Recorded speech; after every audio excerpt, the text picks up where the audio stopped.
enormous crowds which you see gathered outside the stock exchange are due to the greatest crash in the history of the New York Stock Exchange in market prices. No chances were being taken at Nuremberg as the hour of verdicts and sentences approached. A wide military cordon ringed the courthouse, and many additional troops were on guard to deal with any eventuality. But no reports of any attempts to interfere with the course of justice were received. Even if demonstrations, attacks, or rescue attempts had been contemplated, it doesn't look as if they'd have met with much success. For almost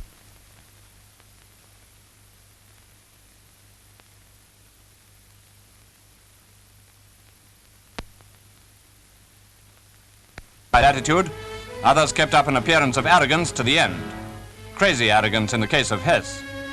There was much handshaking, and for many of them, this was the last opportunity, for now the verdicts were to be pronounced.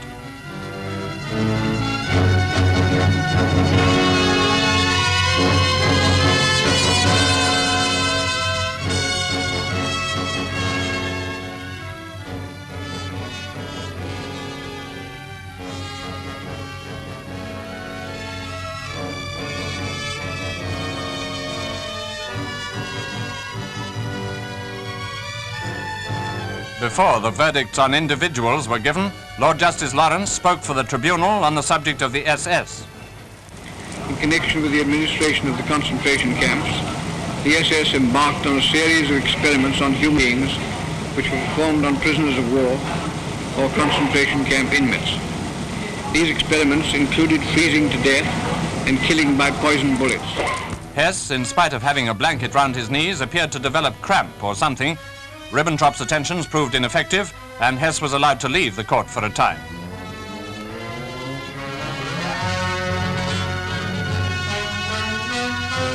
The first individual verdict dealt with Goering. Lord Justice Lawrence speaking. Goering claims its purposes have been misunderstood, but admits that as a matter of course and a matter of duty, we would have used Russia for our purposes, conquer. The verdict on Hess was delivered in Russian, but it might have been any language for all the attention Hess paid to it. Mr. Justice Biddle dealt with Ribbentrop's case. The tribunal finds that Ribbentrop is guilty on all 4 counts. Streicher, his persecution of the Jews was notorious. The tribunal finds that Streicher is not guilty on count 1, but he is guilty on count 4. The tribunal finds that Schott is not guilty on this indictment and directs that he shall be discharged by the marshal when the tribunal presently adjourns. The tribunal finds that Von is not guilty under this indictment and directs that he shall be discharged by the marshal when the tribunal presently adjourns.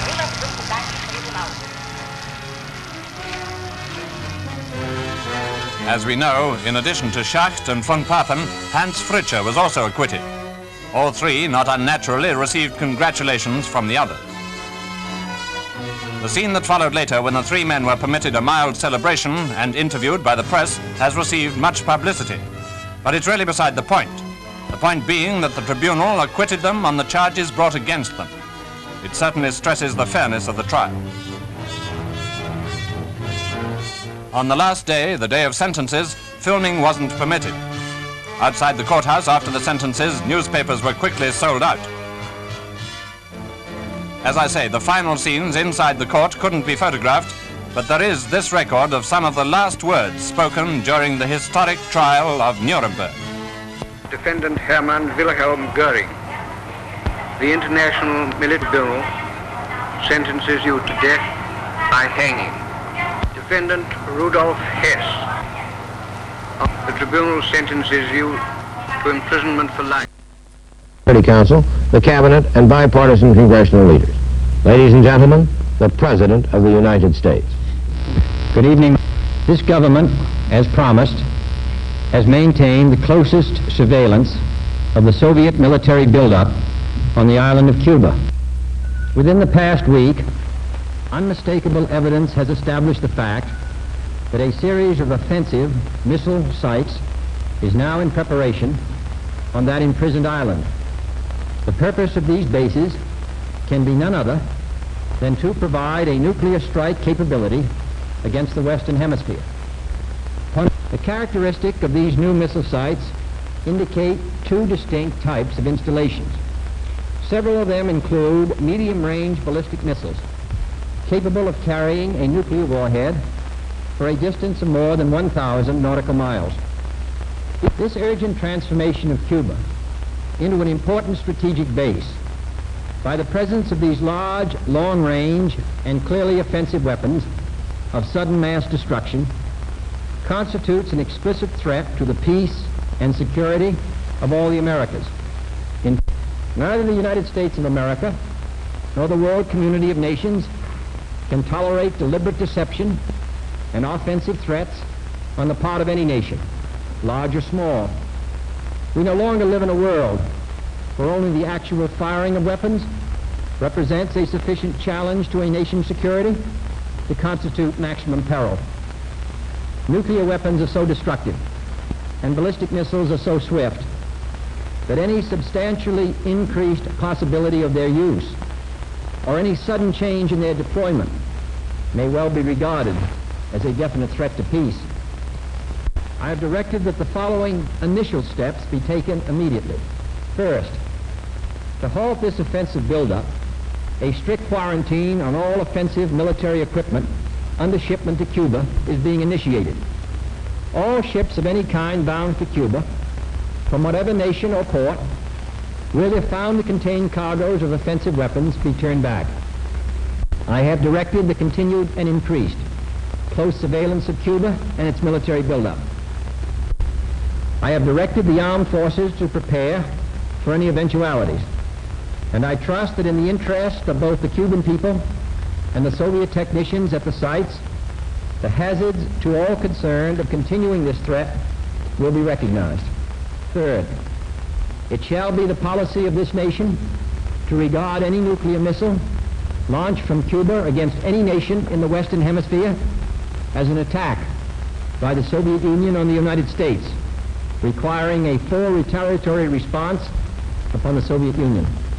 Fourth, as a necessary military precaution, I have reinforced our base at Guantanamo. Fifth, we are calling tonight for an immediate meeting of the Organization of Consultation under the Organization of American States to consider this threat to hemispheric security and to invoke Articles 6 and 8 of the Rio Treaty in support of all necessary action. Sixth, under the Charter of the United Nations, we are asking tonight that an emergency meeting of the Security Council be convoked without delay to take action against this latest Soviet threat to world peace. Our resolution will call for the prompt dismantling and withdrawal of all offensive weapons in Cuba under the supervision of UN observers before the quarantine can be lifted. Seventh and finally, I call upon Chairman Khrushchev to halt and eliminate this clandestine, reckless, and provocative threat to world peace and to stable relations between our two nations. I call upon him further to abandon this course of world domination and to join in an historic effort to end the perilous arms race and to transform the history of man. He has an opportunity now to move the world back from the abyss of destruction by preliminary hard information of this nature. Last Tuesday morning at 9 a.m., I directed that our surveillance be stepped up, and having now confirmed and completed our evaluation of the evidence and our decision on a course of action, this government feels obliged to report this new crisis to you in fullest detail. Each of these missiles, in short, is capable of striking Washington, D.C., the Panama Canal, Cape Canaveral, Mexico City, or any other city in the southeastern part of the United States, in Central America, or in the Caribbean area. Additional sites not yet completed appear to be designed for intermediate range ballistic missiles capable of traveling more than twice as far and thus capable of striking most of the major cities in the Western Hemisphere, ranging as far north as Hudson's Bay, Canada, and as far south as Lima, Peru. In addition, jet bombers capable of carrying nuclear weapons are now being uncrated and assembled in Cuba, while the necessary air bases are being prepared. In deliberate defiance of the Rio Pact of 1947, the traditions of this nation and hemisphere, the joint resolution of the 87th Congress, the Charter of the United Nations, and my own public warnings to the Soviets on September 4th and 13th. This action also contradicts the repeated assurances of Soviet spokesmen, both publicly and privately delivered, that the arms buildup in Cuba would retain its original defensive character, and that the Soviet Union had no need or desire to station strategic missiles on the territory of any other nation. The size of this undertaking makes clear that it has been planned for some months. Yet only last month, after I had made clear the distinction between any introduction of ground-to-ground missiles and the existence of defensive anti-aircraft missiles, the Soviet government publicly stated on September 11th that, and I quote, "The armaments and military equipment sent to Cuba are designed exclusively for defensive purposes," unquote. That there is, and I quote the Soviet government, "there is no need for the Soviet government to shift its weapons for a retaliatory blow to any other country, for instance, Cuba," unquote. And that, and I quote the government, "the Soviet Union has so powerful rockets to carry these nuclear warheads that there is no need to search for sites for them beyond the boundaries of the Soviet Union," unquote. That statement was false. Only last Thursday, as evidence of this rapid offensive buildup was already in my hand, Soviet Foreign Minister Gromyko told me in my office that he was instructed to make it clear once again, as he said his government had already done, that Soviet assistance to Cuba, and I quote, "pursued solely the purpose of contributing to the defense capabilities of Cuba," unquote. That, and I quote him, "training by Soviet specialists of Cuban nationals in handling defensive armaments was by no means offensive. And that if it were otherwise," Mr. Gromyko went on, "the Soviet government would never become involved in rendering such assistance," unquote. That statement also was false. For many years, both the Soviet Union and the United States, recognizing this fact, have deployed strategic nuclear weapons with great care, never upsetting the precarious status quo, which ensured that these weapons would not be used in the absence of some vital challenge. Our own strategic missiles have never been transferred to the territory of any other nation under a cloak of secrecy and deception. And our history, unlike that of the Soviets since the end of World War II, demonstrates that we have no desire to dominate or conquer any other nation or impose our system upon its people.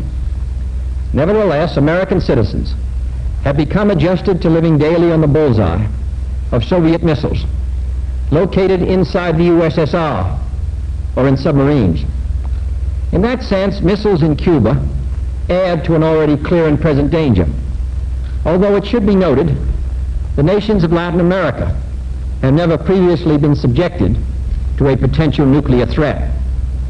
But this secret, swift, extraordinary buildup of communist missiles in an area well known to have a special and historical relationship to the United States and the nations of the Western Hemisphere, in violation of Soviet assurances and in defiance of American and hemispheric policy, this sudden, clandestine decision to station strategic weapons for the first time outside of Soviet soil is a deliberately provocative and unjustified change in the status quo, which cannot be accepted by this country if our courage and our commitments are ever to be trusted again by either friend or foe.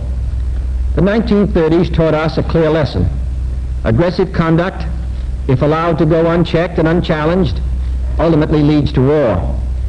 This nation is opposed to war. We are also true to our word. Our unswerving objective, therefore, must be to prevent the use of these missiles against this or any other country, and to secure their withdrawal or elimination from the Western Hemisphere. Our policy has been one of patience and restraint, as befits a peaceful and powerful nation which leads a worldwide alliance. We have been determined not to be diverted from our central concerns by mere irritants and fanatics. But now further action is required, and it is underway.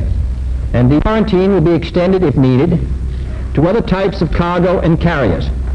We are not at this time, however, denying the necessities of life, as the Soviets attempted to do in their Berlin blockade of 1948.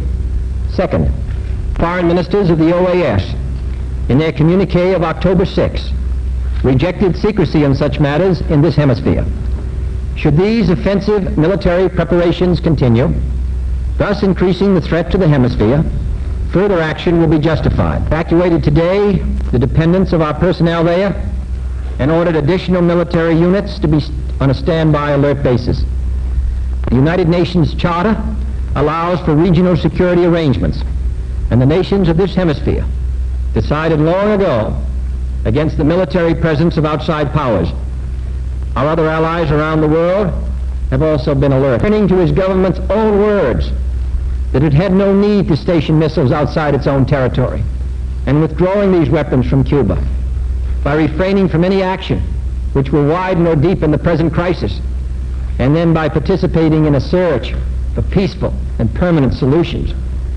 This nation is prepared to present its case against the Soviet threat to peace and our own proposals for a peaceful world at any time and in any forum, in the OAS, in the United Nations, or in any other meeting that could be useful, without limiting our freedom of action.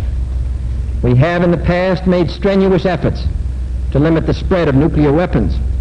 We have proposed the elimination of all arms and military bases in a fair and effective disarmament treaty.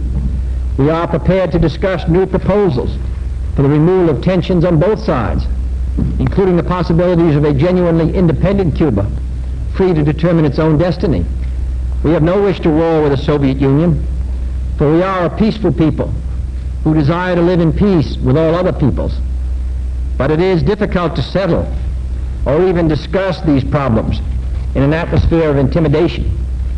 That is why this latest Soviet threat, or any other threat, which is made either independently or in response to our actions this week, must and will be met with determination. Any hostile move anywhere in the world against the safety and freedom of peoples to whom we are committed, including in particular the brave people of West Berlin, will be met by whatever action is needed. Finally, I want to say a few words to the captive people of Cuba, to whom this speech is being directly carried by special radio facilities. I speak to you as a friend, as one who knows of your deep attachment to your fatherland, as one who shares your aspirations for liberty and justice for all.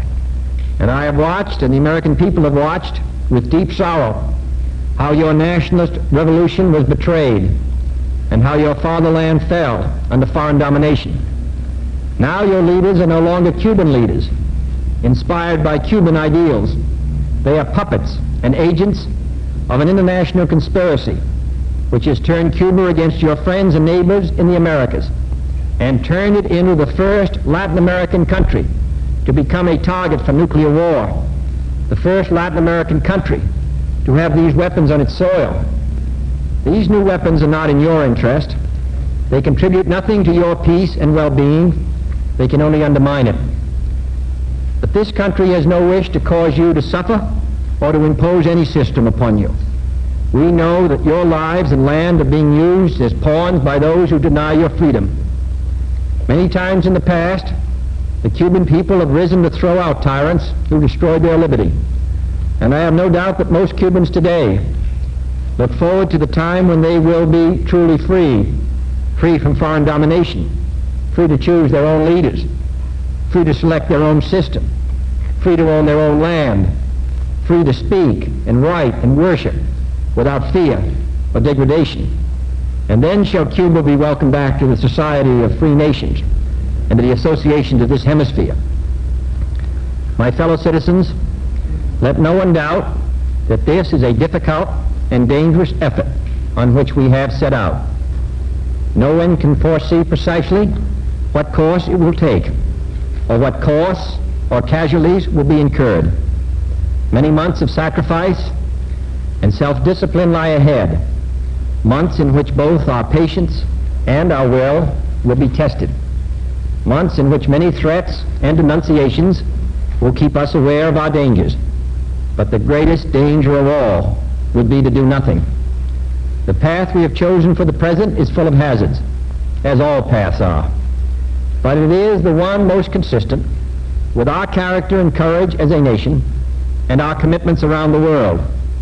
The cost of freedom is always high, but Americans have always paid it. And one path we shall never choose, and that is the path of surrender or submission. Our goal is not the victory of might, but the vindication of right.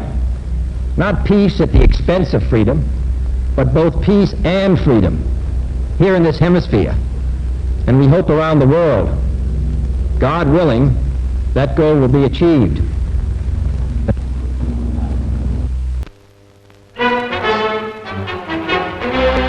In less than 4 years, Fidel Castro, who came to power on a wave of personal popularity, has allowed himself to become dominated by Russia. Her support now constitutes a threat to Western security. Russian missile bases less than 100 miles from the United States. President Kennedy's dramatic retaliation underlines the gravity of this threat. Announcing the blockade to prevent further build-up of Soviet strength, he added that further action may be justified. The president's warning follows closely on a daring mission by Cuban exiles. These exclusive pictures follow 6 men in their attempt to combat the communists, an abortive but gallant attempt at sabotage.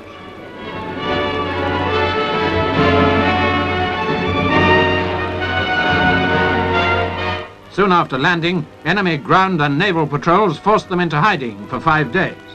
Their food ran out, and eventually they attacked one of the Castro patrol boats and sank it by night. Before making their escape, they saved 2 of the crew. Army Sergeant Suarez Lima, badly wounded, was one of them. He later sought political asylum from the Castro regime. Castro may be the figurehead of Cuba, but in fact he's a mere pawn in a Soviet gambit which threatens world peace. Oakland, California, where demonstrators against the Vietnam War tried to close the Army Induction Center. 91 were arrested when some of them tried to block the entrances.